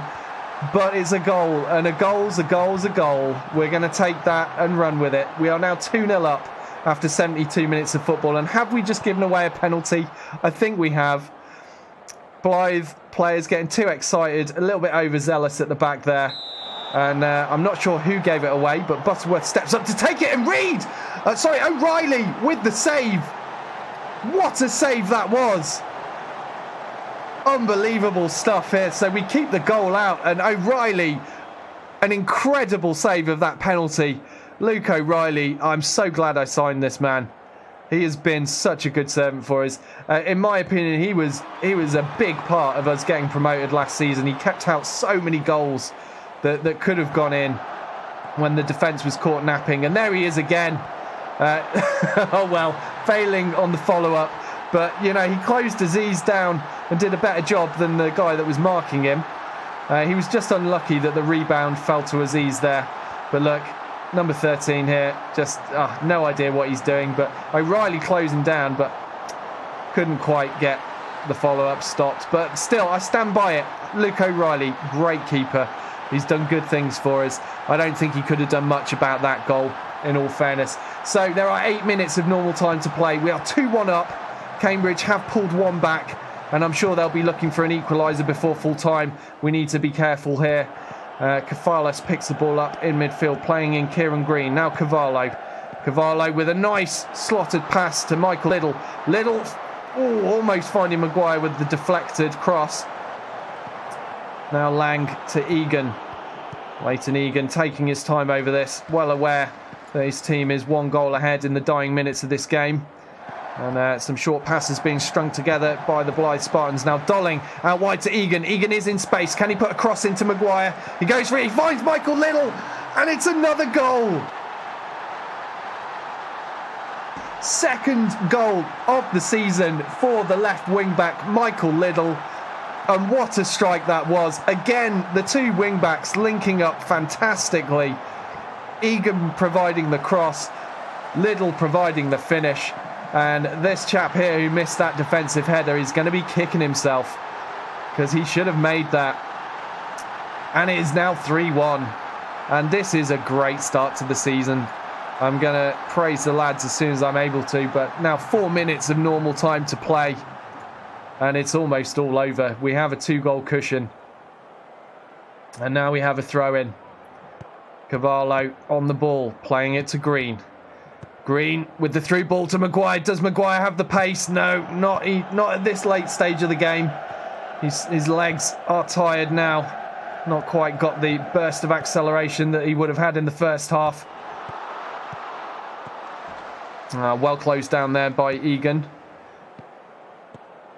Darling, that was the man we were looking at signing. Plays a good ball through to Butterworth.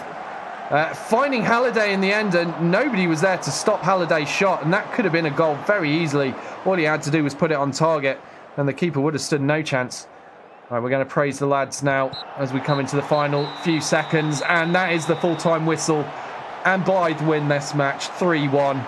And what a match that was. Josh Dolling, the substitute, coming on for the injured Bradley Fuster, and not scoring once, but scoring twice in this match, and making his mark on the game and saying, keep me in, coach, I can do this. And yeah, tell the boys their efforts were excellent. Now, the moment of truth. I'm very nervous to find out what the injury is going to be to Bradley Fuster, because it's a bad one. It's a bad one. Look at that. It's a red injury, foot injury, could be broken. I hope it's not. Only one way to find out, and that is to hit continue and see. Whew. Here we go. Brace ourselves and wait for the medics to get back with the report on that injury. So after that match, my God, my voice is a mess after this. It always gets wrecked doing the football commentary, but I love doing it so much. I really enjoy it. So here we go. We are currently sitting second in the league after our first 5 matches of this season. Freshly promoted into the Vanarama National League. And what a position to be in after our first session. 5 games played, 4 games won, 1 game drawn. And we are level on points with Port Vale. They are just ahead of us by having a goal difference of 2 more than us. They're on 10, we're on +8. And I couldn't really ask more of the lads, to be honest. Could not ask more. I'm very, very pleased with this start. And there's Leyton Orient, Harry's team, down in 7th place. They're not down and out yet. Looks like they're going to be fighting for a promotion spot, if not for the league title themselves this season. So things could get interesting. I will be keeping an eye on them. And yeah, what a session. Now to the inbox. Let's see what the injury was. Bradley Fuster, twisted ankle. That could have been a lot worse. So he's out for 3 to 6 weeks with a twisted ankle, which he injured by sprinting. So nobody even smashed him up. He'd done it all to himself. And with our physio, it'll take 3 to 4 weeks to fix him up. Now, we could give him injections so that he can play against against Stockport in the next match at a cost of £500. But doing that, I don't like, because you run the risk of him aggravating that injury even more. And also, you could upset the player, because they might not be happy that you're forcing them to play on an injury. So I'm not going to make him play injured. We're going to leave it to the physio, and he'll be sitting out for the next 3 or 4 games, possibly more, depending on how tight the schedule is. That's a serious loss to the side. That is a serious loss. Unfortunate.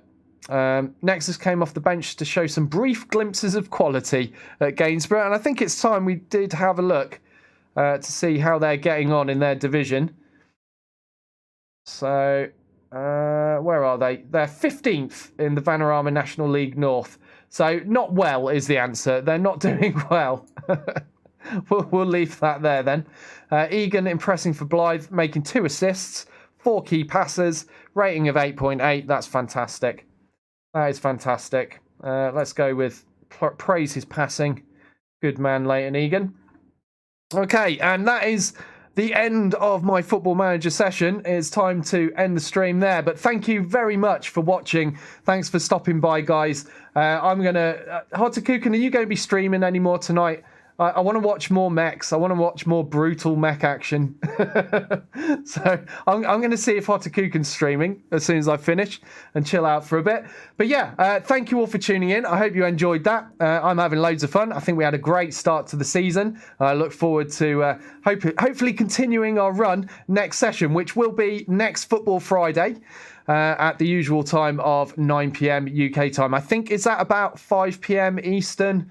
By the time the clocks change, that'll end up being 4 p.m. But at the moment, I think it's 5 p.m. Eastern if you're in the States and you want to catch this.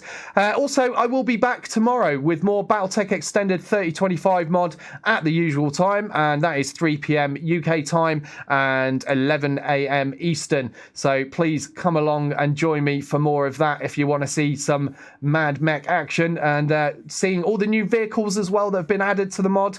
I'm hoping to discover as many as I can as quickly as possible, so you will get to see new cool shiny stuff. Anyhow, that's all for me for now for Football Manager. And if you're watching this on YouTube, don't forget, please give it a thumbs up or a thumbs down depending on what you thought of the content, and subscribe to the channel for more stuff like this. Thanks again, everybody, and I will see you next time.